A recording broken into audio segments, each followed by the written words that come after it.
यमुना दास की आंखें आसमान की ओर थी, जैसे वो भगवान से एक टुकड़ा हरियाली मांग रहा हो। हे धरती माई, तू कब मुस्कुराएगी हमारे लिए?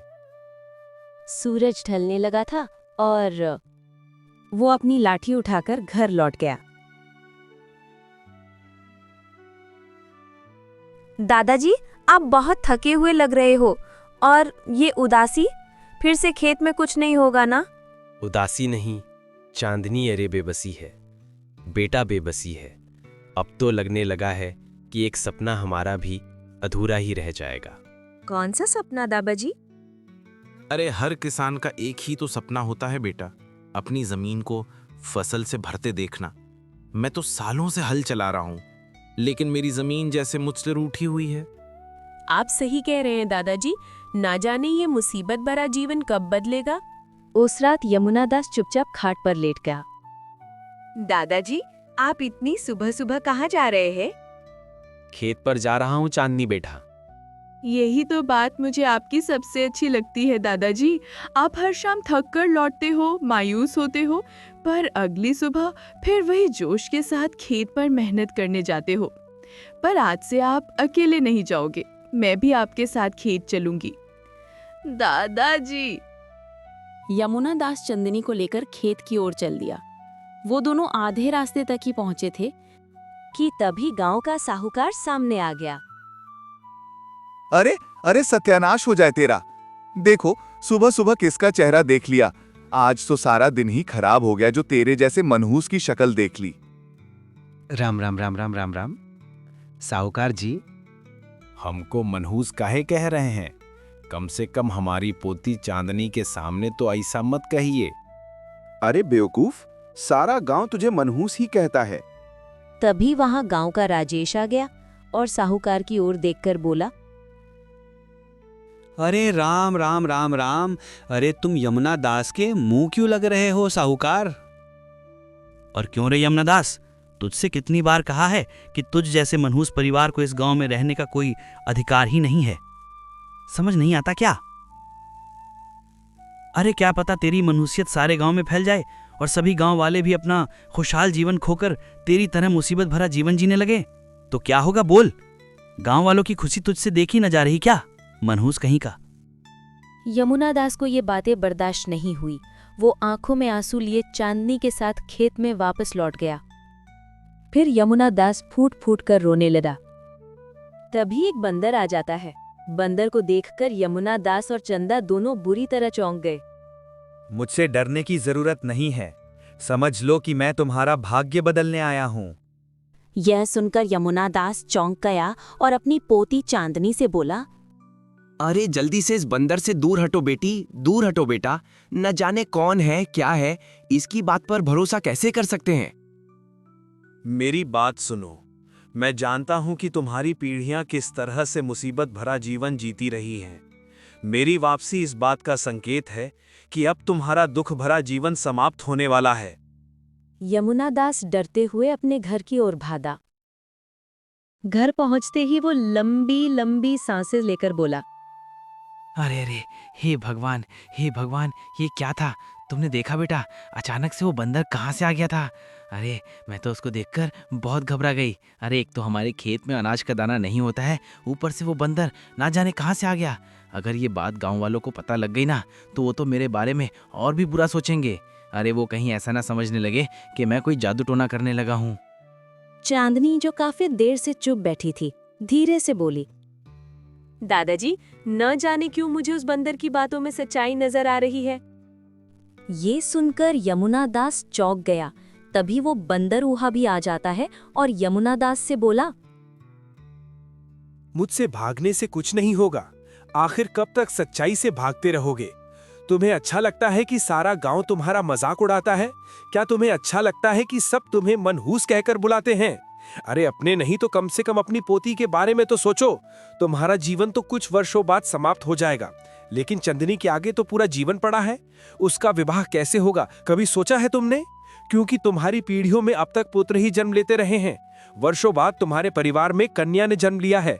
ये सुनकर यमुना दास चौंक गया और कांपते स्वर में बोला, अरे मेरे परिवार के बारे में तुम इतना कैसे जानते हो? तुम्हें कैसे पता कि वर्षों से हमारे खानदान में किसी लड़की ने जन्म नहीं लिया? चंदनी तो वर्षों के बाद हमारे कुल में जन्मी पहली कन्या है। हाँ, मैं सब कुछ जानता हूं, लेकिन अभी तुम्हें सब कुछ नहीं बता सकता। सबसे पहले तुम्हें अपना भाग्य बदलना होगा, और तुम्हारा भाग्य तुम्हारे ही खेत के नीचे छुपा हुआ है। अरे तो तुम कहना क्या चाहते हो, आप साफ बताओ। कल तुम अपनी पोती के साथ अपने खेत में खुदाई करना। मैं तब फिर वहां पर प्रकट होऊंगा और बताऊंगा कि खेत के किस हिस्से में खुदाई करनी है। तुम्हारे खेत में वर्षों पुराना एक खजाना है जिसका बाहर आना अत्यंत आवश्यक है। जब तक वो खजाना बाहर नहीं निकलेगा तब तक तुम्हारे कुल पे पड़ा श्राप समाप्त नहीं होगा। इतना कहकर वो बंदर गायब हो गया और यमुना दास वो उसके पोती के मन में अनेक प्रश्नों की ज्वाला छोड़ गया। यमुना दास और चंदनी पूरी रात सो नहीं पाए। चंदनी, तुझे क्या लगता है बेटा? दादाजी, वैसे भी सारा गांव हमें मनहूस की नजर से देखते हैं। हो सकता है उस बंदर की बातों में कोई सच्चाई हो।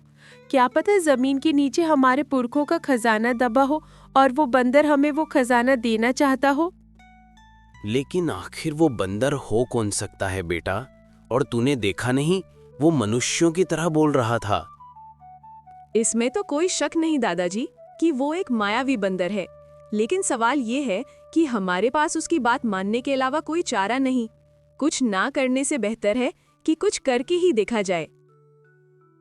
यमुना दास अपने पोते की बात सुनकर मुस्कुरा पड़ा और बोला, ठीक है, अब तक मैं अन्न के लिए धरती का सीना चीरता था, परंतु अब खजाने के लिए धरती का सीना चीरूंगा। यमुना दास दोपहर के समय अपने पोती चंदनी के साथ खेत में चला गया। तभी वहां पर बंदर प्रकट हो गया।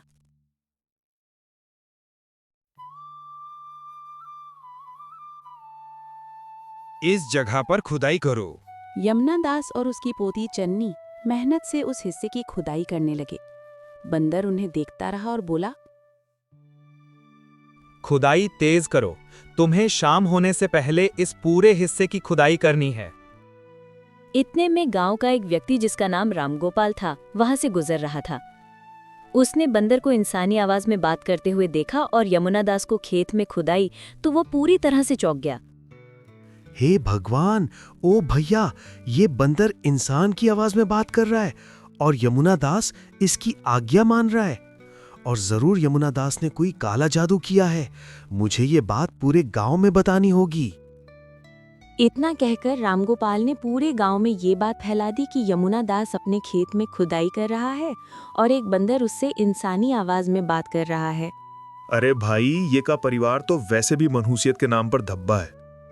अब ये पूरे गांव में मनहूसियत फैलाकर छोड़ेगा, नालायक कहीं का। अरे भैया, ये भी तो हो सकता है कि उसने मुसीबत से तंग आकर कोई काला जादू वादू किया हो और वो बंदर उसे खजाने का रास्ता बता रहा हो। ये भी तो हो सकता है। रामगोपाल दौड़ते हुए ये खबर हवेली में लेकर गया। साहूकार ये सुनकर चौंक पड़ा।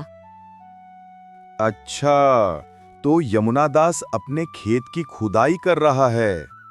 अरे पर वो तो हमेशा से ही अपने खेत की खुदाई करके अन्न उगाने का प्रयास करता है, इसमें क्या नया है? वैसे तुम्हारी इस बात में मेरे अंदर दिलचस्पी जागी है कि एक बंदर उससे इंसानी आवाज में बात कर रहा है। बिल्कुल सही कह रहा हूं, और यमुना दास को जमीन खोदने से रोकना चाहिए। क्या पता वो पूरे गांव को मुसीबत में डालना चाह रहा हो। अरे नहीं रामगोपाल, उसे जमीन खोदने दो उसको।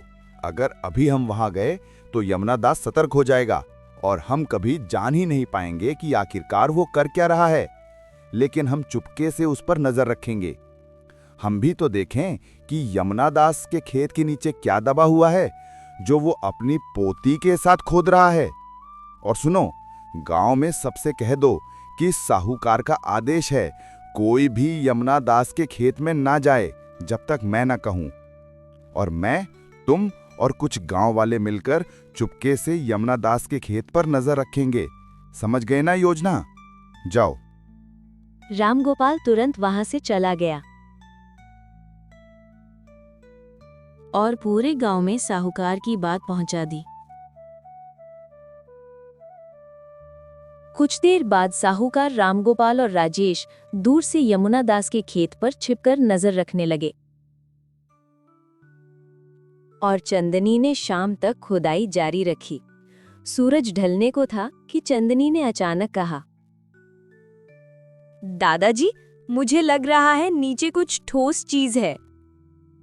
बंदर तुरंत बोला, उसे बाहर निकालो, ये जरूर कोई बक्सा होगा। और चांदनी ने नीचे झांक कर देखा तो वहां सचमुच एक बड़ा सा लकड़ी का बक्सा था। दोनों ने मिलकर बड़ी मेहनत से उसे बाहर निकाला। अब इस बक्से को खोलो। यमुना दास और चंदनी ने जैसे ही बक्से को खोला, उनकी आंखें आश्चर्य से फटी रह गईं। बक्सा सोले की मुद्राओं, हीरे मोतियों से भरा हुआ था। दादाजी, इसमें तो इतना खजाना है कि हमारी कई पीढ़ियों को काम करने की जरूरत नहीं पड़ेगी। लगता है हमारे मुसीबत भरे दिन अब खत्म हो गए। उन्हें ये नहीं पता था कि ये दृश्य दूर से साहूकार रामगोपाल और राजेश छिपकर देख रहे थे। अरे दादा रे दादा, ये यमुना दास तो वाकई में बहुत अमीर हो गया।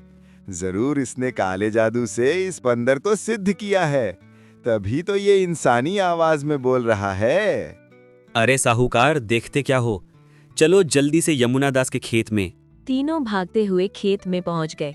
उन्हें देखकर यमुना दास और चंदनी पूरी तरह चौंक गए। हाँ तो भाई मनहूस, सही सही बता, तूने कौन सी काली सिद्धि पाई है जिससे ये बंदर तुम्हें खजाने का रास्ता दिखा रहा है? बता। साहूकार जी, ऐसी कोई बात नहीं है, मैंने कोई काला जादू नहीं किया। अरे हम तुम्हारी बात नहीं मान सकते। कहीं ऐसा ना हो कि तुम्हारे कारण पूरा गांव किसी संकट में पड़ जाए। साहूकार ने तुरंत रामगोपाल से कहा, ए रामगोपाल, दौड़ के जाओ और पूरे गांव वालों को बुला के तो ले आ जा।